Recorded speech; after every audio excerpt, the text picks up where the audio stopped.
Good evening. I'm going to give you a walkthrough today of a 4th gen Intel setup with the GTX 780 along with an in-win D-frame.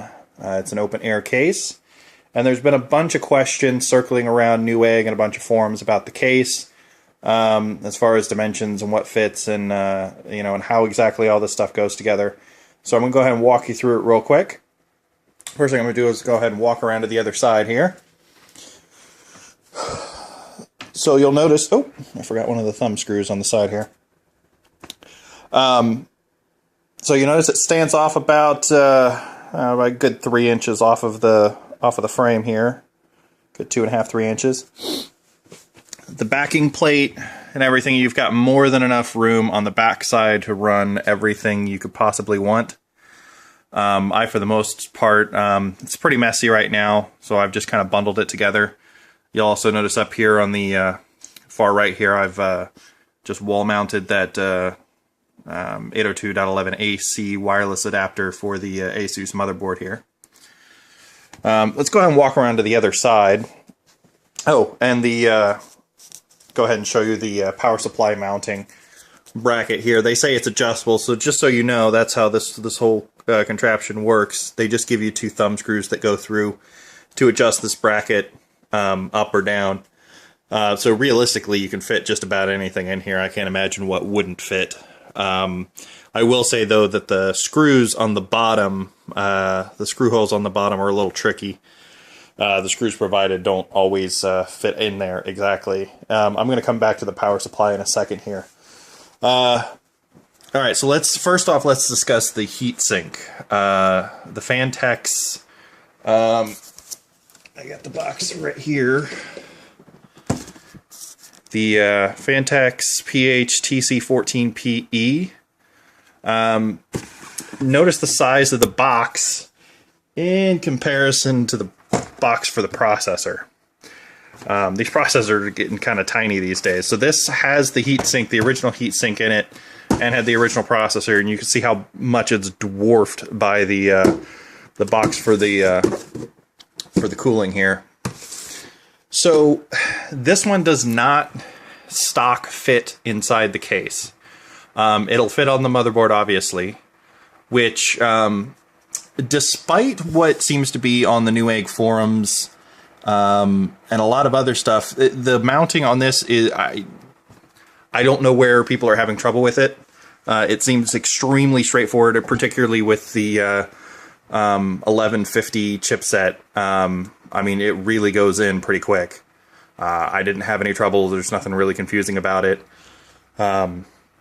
So yeah, but if we look down here, you're going to notice the fan sitting right on top of the heat spreader. So that's the first point of question, is whether it will fit big heat spreaders.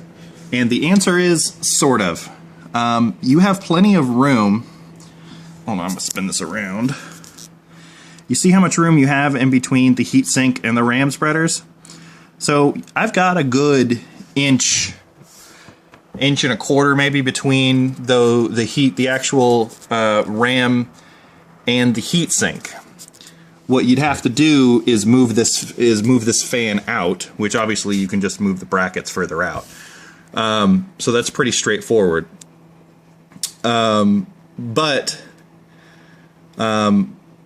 Which, by the way, as is right now, this fan is physically sitting on top of that RAM. This fan cannot go down any further, and it is just a smidge above where this one is. And this one cannot go down any further because it's sitting on the thumb screw nut that goes on the mounting bracket, which is in the center of the heatsink. There's a cross bracket, and there's a big thumb screw that goes in there. So that cannot go down any further. Now this in-win D-frame case is pretty good size, as you can tell. I mean, that's an ATX board, and you can see, get that to focus back in there. You can see I've got plenty of room. This heatsink, though, is tremendously large. And if we look, we notice how far it's sticking out from the case. Now, this blue line here is where, if you look back here, right after that blue nut is where that glass should go. And you notice you just don't really have the room for it. It's like right on the line. If you didn't have the fans, technically this would fit, but like precisely. There is no middle room. If I try and put this glass panel on here, it's actually hitting the fans. You notice how the fans are out another 1/4 inch? That's the problem. This will actually fit. I mean, it'll be pressed against the glass, but it'll physically fit. Will not fit with the fans in there. So we have to actually budge them or extend them out a little bit. So I ran to the hardware store and I just grabbed some couplers and some screws, some black screws to match as best I could.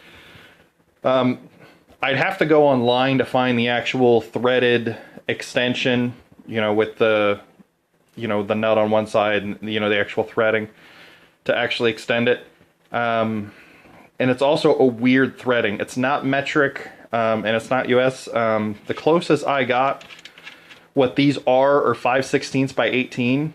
That physically works, but it's the threading isn't exactly, so I can get it a good ways in there and then it just kind of stops. It's off just a smidge, but plenty sturdy enough for what we need to do here. So I'm actually extending the whole thing out, which if you look, that brings us out to here, which gives us another 1/4 inch or so. I'll put the panel on before I end the video, but that gives us another 1/4 inch or so after the fan, which gives us plenty of room here. But yes, this thing is a monster, and given the size of this case, I'm not entirely sure what cases this would fit in. You're really going to have to look online and see whether it fits in your particular case. I don't know what else to tell you. In this one, it fits sort of, kind of, just barely, if I extend it. So let's take a look here. Hold on, let me take this EVGA extension out. Alright, now next in line we have the ASUS Formula 6 motherboard. It's actually pretty well made. The backing plate is really nice, and this cover plate is actually better than I thought it was going to end up being. It really it looks pretty nice in here. It cuts down on the cheesy fluff that you see in boards these days. Just gives it a really nice streamlined look. It is also one of the easiest boards I've dealt with in a really long time. You know, between the BIOS and just out of the box, everything just was supported really well. And I didn't run into really anything, which is a bit of a stretch for a lot of the time. Anyway, there's more than enough information on that board on the web with everything. You can yell at me if you have any particular questions, but that's the general. You can see the general size of it. That also gives you a kind of a frame of reference when you look at the heatsink next to the size of a full-size ATX board, and you kind of get the grasp of the size of that sucker. Of course, you know, the For the Win version or whatever of the EVGA 780 GTX over here. Again, everything on the web you could need to know. I mean, everything's pretty straightforward these days. On the right-hand side, these are all solid-state hard drives. Now, by default, for the in-win case, what they want you to do is mount them like this. They want you to take them, you know, with the SATA connectors pointing this way, and you'll notice there's where there were screw hole slots, like there. So basically, they give you 8 screws that come through the back side and are just long enough to come through the back plate and into the solid-state hard drive. Of course, you don't need 4 of them. One of them's plenty enough to hold it on there, but they give you 8 so that you can do all 4 screw holes. The problem is that means that it only fits, realistically only fits 2 solid-state hard drives in that kind of clean configuration. Everything else would have to fit down here in what would be this tray, where they give you your little, oh, I guess you can't even see it. Wow, my phone sucks. Oh, I think it's the, yeah, there you go. Light couldn't grasp it. But this is your little laser etched panel, and this is also your 3.5-inch drive bay that would go right there to hold all of your hard drives. It has a really nice straight latch, you know, so you just put the screws in and it'll just straight latch hold it in.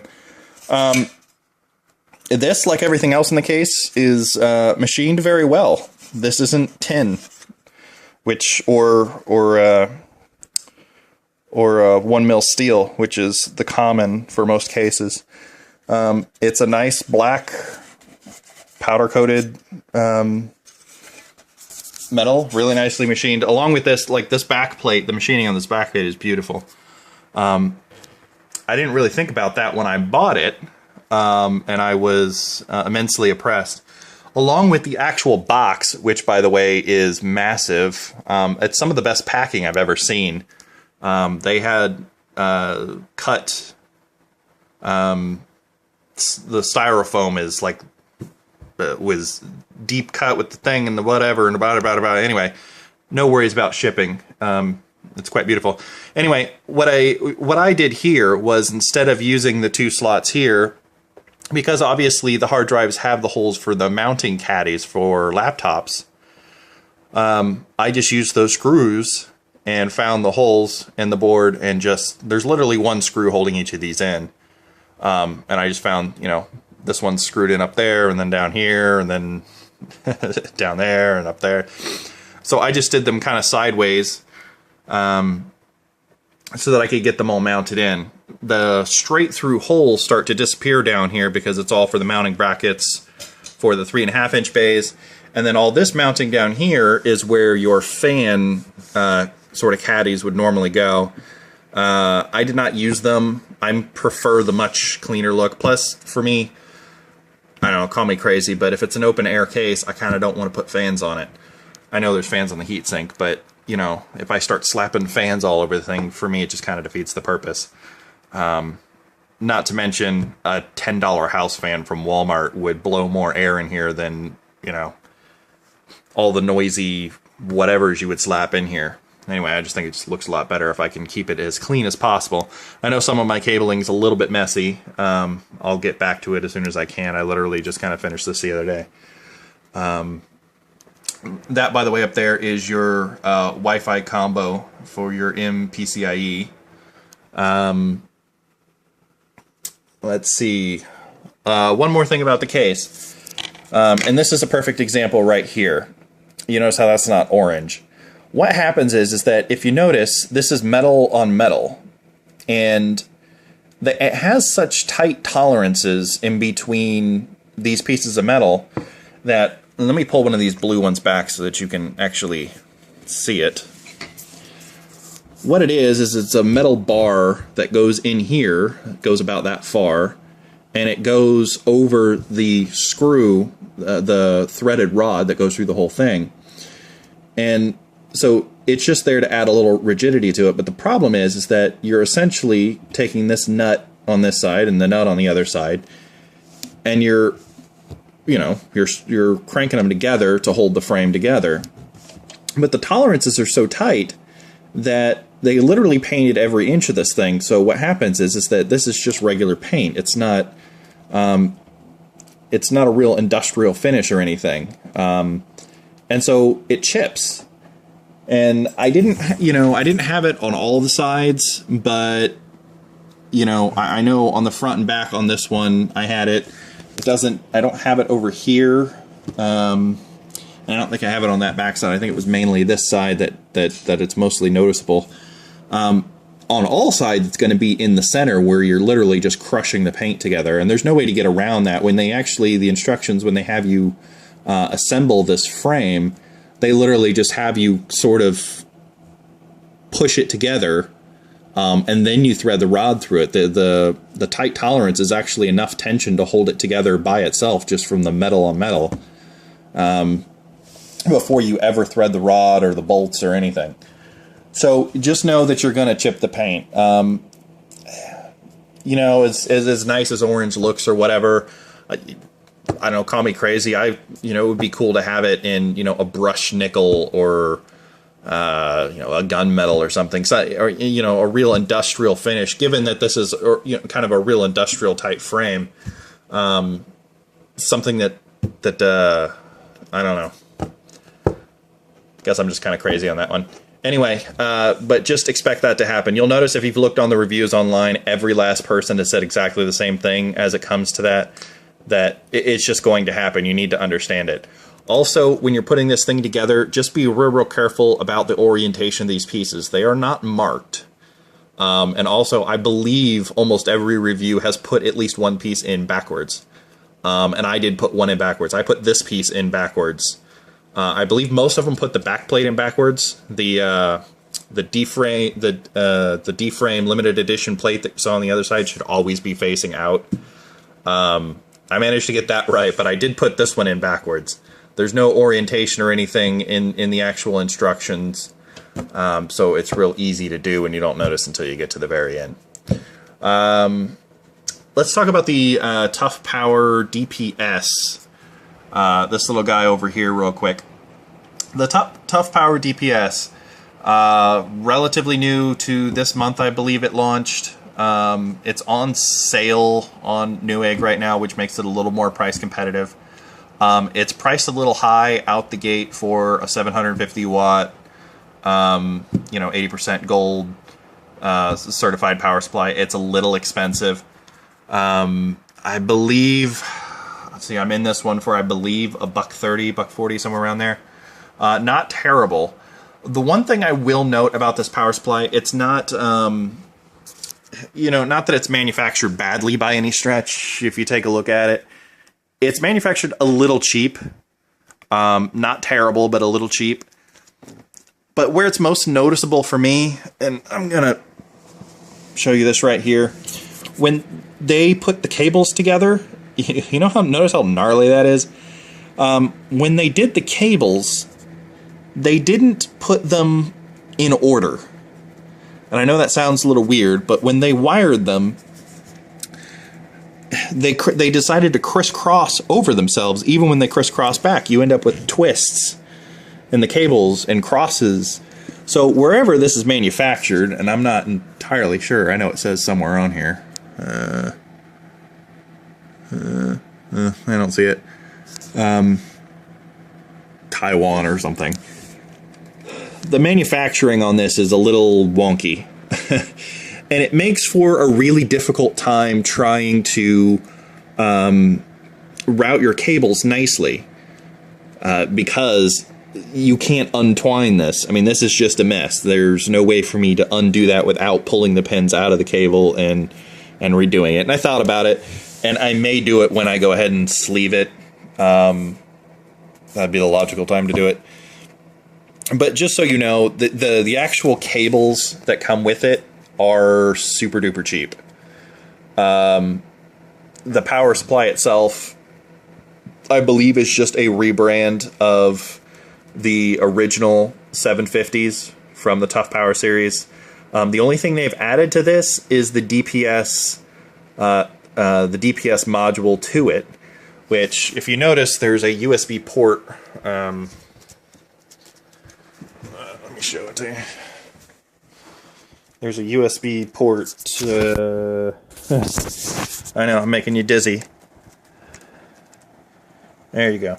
There's a USB port where it's got a mini USB plug, and it actually plugs into your USB header on your motherboard. So, yeah, and I'll go ahead and pull it up over there so you can see it. Hold on, let me grab a, ignore the picture of my hand, I just didn't want to walk you around my house. Let me just get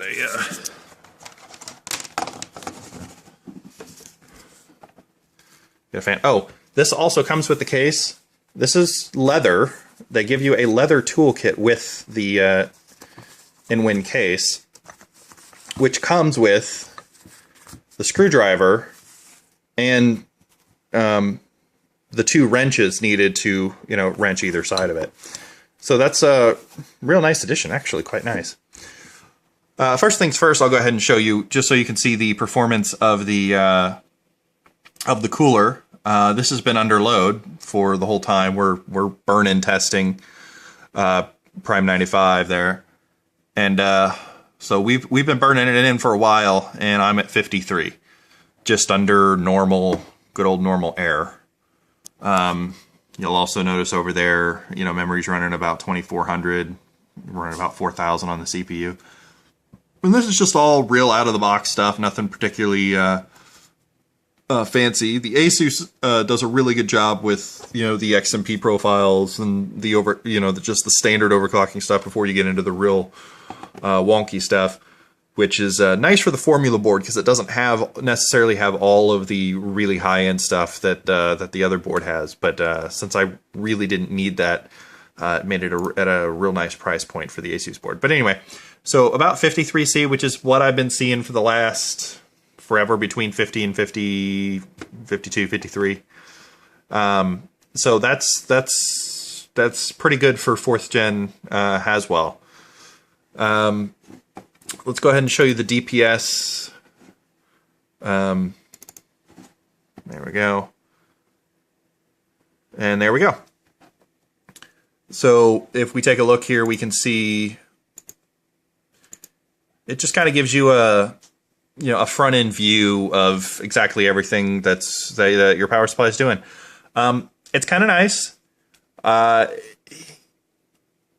The GUI here is pretty straightforward. It needs a little work. It's a little cheap, but it certainly does the trick. And I don't really have any complaints. The download portal for the DPS thing is one of the stupidest things I've seen in a while.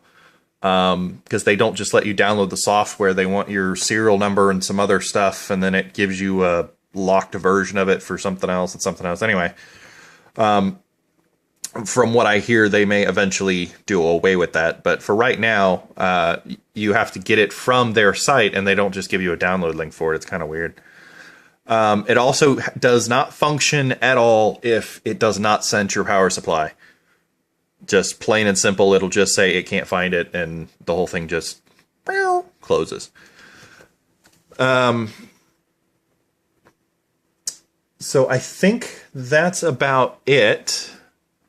As far as questions, or as far as the overview of anything you guys might have a question about. I'm going to go ahead and throw the last panel on here real quick. If you'll give me 2 seconds. I know I'm going black on you. Hold on. Just give me 2 seconds here. One more second.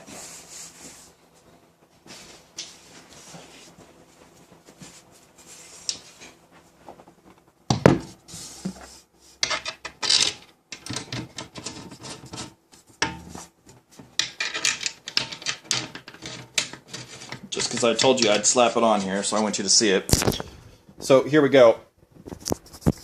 So all I've done is I've put the extender here, and then I've used the coupler, and then I just bought these screws right here. So you notice I now have plenty of room. Technically this could be threaded down a little bit further, but because I'm somewhat cross-threading it, because it's not the exact same thread, yeah, I just kind of stopped there, because, you know, I'm at least that far in, and that's plenty to hold this little panel. So there you go.